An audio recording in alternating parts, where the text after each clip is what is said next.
Hey everybody, and welcome to an unexpected episode of Stand Your Ground Studio. This is Scott. I have a quick one for you today because I just ran across this article on CNN. This is your brain on Donald Trump. And what this is it's a small scientific experiment done on a group of about a dozen people who are watching the GOP debate from a couple weeks ago, I think March 10th. And they were all hooked up to electrodes to the brain, and they got their responses to every single candidate on every single issue was measured, and you can take a wild guess what the results were like. This right here is, in short, everything what I've been talking about. This is why Trump's not going away anytime soon. He's way too perfect a puppet or a tool to get rid of. So just a few quick quotes here. Something about Trump: his face, his voice, his message generates increased brain engagement.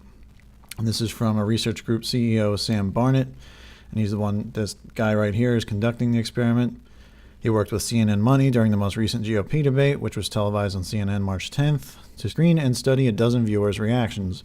The most intriguing result was that Trump generated more brain engagement than his rivals in almost every demographic category, even among Democrats and independents. In each category, Trump outperformed the lowest-ranked rival by a double-digit percentage.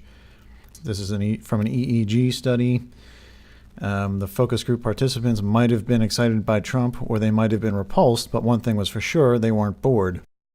Listen to what they say in this I'm going to play about a minute and 20 seconds. It's everything I'm talking about. He's such an outlandish character because if you can affect people's emotions, you can manipulate their thoughts, and that's what makes him so dangerous, and that's what keeps him front and center. It's all about mind control. It's all about getting everyone to respond from the gut. You can't have a boring candidate do what Trump is doing. In a room filled with equal numbers of Republicans, Democrats, and Independents, Barnett starts to study the data. So the introductions were pretty mild overall. He quickly notices one thing everybody's brain seems to agree on: Donald Trump. When Trump's on the screen, I see this data shoot up. What does that mean about Trump? You can see he's at 35.9 when these other candidates are in the 20s. Seeing Trump's face, hearing Trump's voice lights up the brain. The fact that you can make everyone feel, at least on a neural kind of fundamental basis, the same way is very interesting, because they might subjectively or consciously disagree with it, but something in their brain is ticking the same way when that's happening. Maybe it's his unique television skills, perfected during a decade on The Apprentice. So what you're showing here is that whether you're a Democrat or a Republican watching the debate, when Trump's on the screen, suddenly your eyes are wide open. You're paying more attention. Yes, so everyone in the room is sharing some kind of neural bond.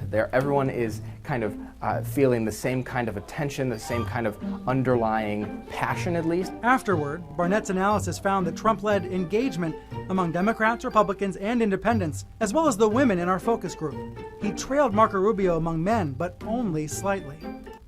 So whether you love him or hate him, everyone's very much paying attention and they're on the same page, and this is everything I'm talking about.